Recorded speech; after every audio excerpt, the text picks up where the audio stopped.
এ ভাই, এর জন্য আমার তরুণ ভাইদেরকে বলবো, ভাই অনুরোধ করে বলবো, আর সময় নষ্ট করিস না রে যুবক। ও পর্দার আড়ালের মা, পরস্পরে গল্প করে আর সময় নষ্ট করিও না রে ভাই। ও মা, পরস্পরে গল্প করিয়া সময় নষ্ট করিও না। এই সময়টা বড় দামি, সময়টা বড় দামি, সময়টা বড় দামি রে ভাই। খবরদার, এখন থেকে শেষ পর্যন্ত আলোচনা মনোযোগ দিয়ে শুনবেন ইনশাআল্লাহ। বলেন ইনশাআল্লাহ। ওই যে মা বাবার কথা বললাম, মায়ের নবী রাহমাতাল লিল আলামিন বলেন, আল জান্নাতু তাহতা আকদামিল উম্মাহাতি। মায়ের নবী বলেন, তোমার মায়ের নিচে সন্তানের জান্নাত। সুবহানাল্লাহ। এ মা বাবা কেমন?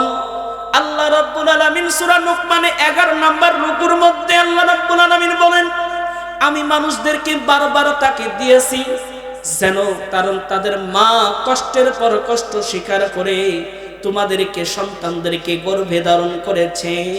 শুধু তাই নয়, 2 বছর স্তনের দুধ দান করেছেন। এর জন্য তোমরা মা বাবার শুকরিয়া আদায় করো।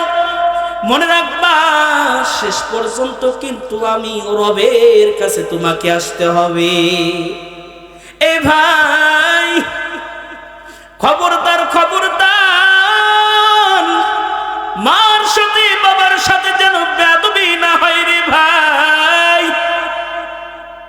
মায়ার নবী রাহমাতাল লিল আলামিনকে এক সাহাবী এসে বললেন, ইয়া রাসূলুল্লাহ, এই দুনিয়াতে সবচেয়ে সম্মানের, সবচেয়ে মহব্বতের, সবচেয়ে শ্রদ্ধার, সত্যিকারের হকদার কে?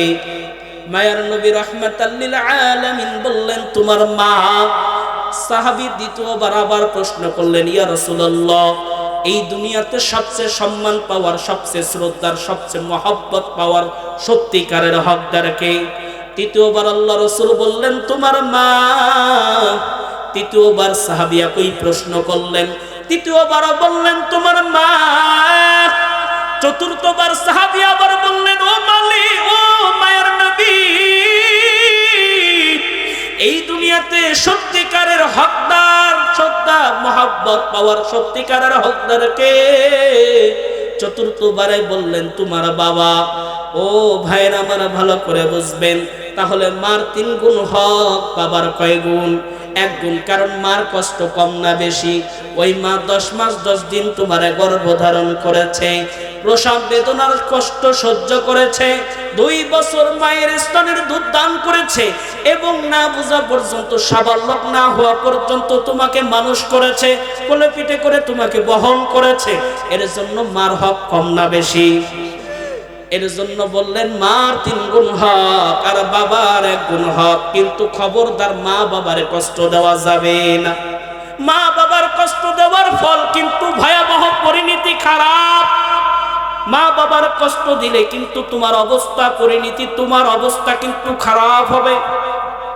ও ভাই, দিলের কান লাগাইয়া মনোযোগ দিয়া শুনবারে ভাই। আজকে তুমি আপনি যেভাবে মা বাবার অবাধ্য হও, মা বাবাকে কষ্ট দাও, খবরদার, কারণ মা বাবার দোয়া আল্লাহ কখনো ফিরান না। খবরদার, একটা কথা, একটা দোয়া যদি আমার মালিকের দরওয়াজায় পৌঁছায়, আমার আপনার অবস্থা কিন্তু তাহলে শেষ।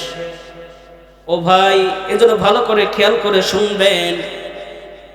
আল্লাহর একজন সাহাবী আওয়াম বিন হাওশব রাদিয়াল্লাহু তাআলা আনহু একদিন নামাজ পড়ার জন্য, নামাজ পড়ে আসরের নামাজ পড়ার পর এক কবরস্থান দিয়ে যাচ্ছিলেন।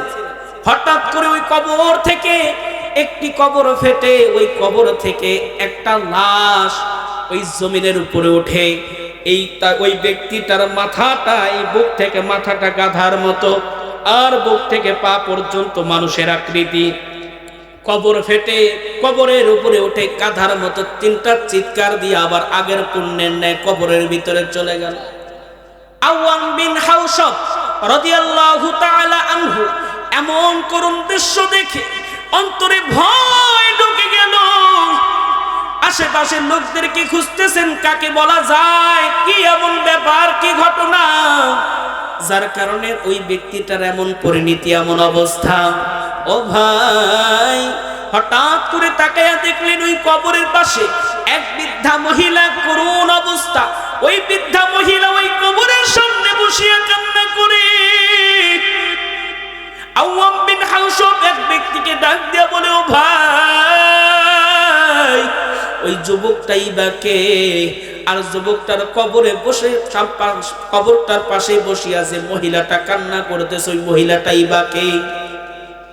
এবার ওই প্রতিবেশী ওই লোকটা ডাক দিয়ে বলে, ভাই, ওই যে যুবককে দেখতেছেন, যে আসরের পর কবর থেকে ফেটে এই মুখটা গাধার মতো, বাকি অংশ শরীরটা মানুষের আকৃতি, গাধার মতো চিৎকার করে আবার কবরের ভিতর, কুণ্ডের মতো আবার কবরে ঢুকে গেল। এবার ডাক দিয়ে বলতেছেন, ভাই, ওই লোকটা ছিল এই বৃদ্ধা মহিলার সন্তান। ওই সন্তান দুনিয়ায় থাকতে মাদক সেবন করত, বিভিন্ন রকমের অ্যালকোহল তিনি ব্যবহার করতেন, মাদক সেবন করতেন, কিন্তু মা তাকে বারবার বাধা দিত, বারবার তাকে নিষেধ করত, কিন্তু মার কথা শুনতো না। মাকে শুধু বলতো, মা, তুই গাধার মতো চেঁচাস না, গাধার মতো চেঁচাস না, কারণ তোর চেঁচানি, তোর চিৎকার আওয়াজ আমার ভালো লাগে না। এরকম সন্তান আছে না, বলে না, মা হুদাই চেঁচাস, গাধার মতো চেঁচাও, কিসের জন্য চেঁচাও, এরকম ভালো লাগে না তোমার চেঁচানি। ওই রকম যুবক চেঁচায় আর বলে, ও মা, খবরদার আমারে নিষেধ করবি না, কারণ তোর চিৎকার আমি সন্তানের কাছে ভালো লাগে না। এবার মা ডাক দিয়া বলে, সন্তান রে, তোমার অবস্থা যে দিন দিন পরিণতিটা খারাপের দিকে যাইতেছে, তুমি যদি মাদক সেবন বন্ধ করো ভালো হয়। ওই আল্লাহর বান্দা সন্তান একদিন অধিক পরিমাণে মাদক সেবন করার পর বাড়িতে আসলেন। আসরের সময় ওই ব্যক্তিটা অধিক পরিমাণে মদ সেবন করার কারণে ওই সময় স্ট্রোক করে মৃত্যুবরণ করেন। প্রতিবেশীরা তাকে দাফন কাফন শেষ করে ওই কবরস্থানে নিয়ে তাকে দাফন করা হয়।